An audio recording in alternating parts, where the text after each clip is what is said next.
السلام عليكم أصحابتا soo dhawaada waa walaalkiina Daljir Cusmaan iyo channelka Daljir Editor halkan waxaan oo socdo course-keeni Capcut ahay maanta waxaan gulgaleynaa qayb saddexaad taasoo ku saabsan sida muuqaalka background-ka looga jiro muuqaalkan oo kale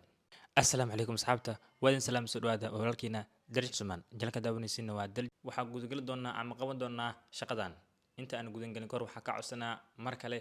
in ay jiraan dad aan aqoon halahan haddii aad taqaan halahan sugo qaybtaas markii la gaaro soo gal mahadsanid soo dhawaada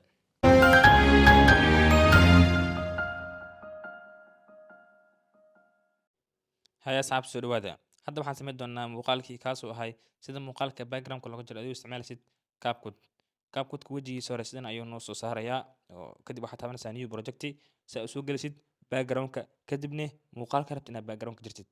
new project background-ka soo gashanayna haddii aad qaybtaada oo gallery kugu jiro waa background-ka soo qaadanay unlike hadda waxaa meesha stock isku qoran tahay kala soo degaa kadib waxaan practical waa hal background kan camal iska saareynaa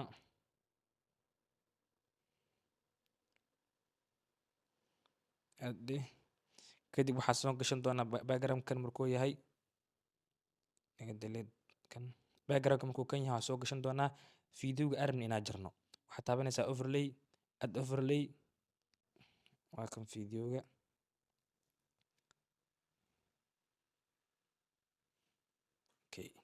videoga markuu saas yahay waxaa sameyn doonaa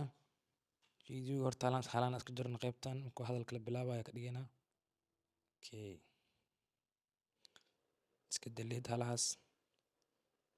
lasoo sii muuqaalka waxaa taabataa meesha ay ku qoran tahay cut out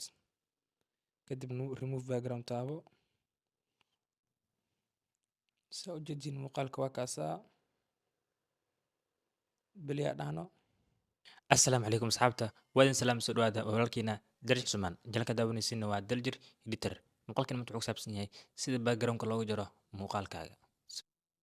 dhawaaw wakaas muuqaalkii kan iska tir kan asna iska jar delete kan asna delete marka wakaas muuqaalkii direct maxaa wax yar waa soo dhaweysan kartaa adeeg kugu xiran tahay marka wakaas asxaabta muuqaalka ma aad ka fahanteen waxaan rajaynayaa inaad ka faa'iideen adina muuqaalka hadalka bacdi background-ka adile ka jarin doontid mahadsanid soo dhawaaw haye waxaan rajaynayaa inaad muuqaalkan wax ka fahantay oo aan hadda baratay sida muuqaalka background-ka looga jiro waxaa ka codsanaa inaad isu jirtid muuqaal adi nafsad ahaantaada iska duubtay oo aad background-ka iska jartay before iyo after aad isku soo dhejinaysid waxaa kaaga mahad celinayaa halkaas waxaa ka dareemaa in la socdo mahadsanidin igu soo dira whatsapp-ka luuqaga ama telegram-kayga mahadsanidin soo dhawaada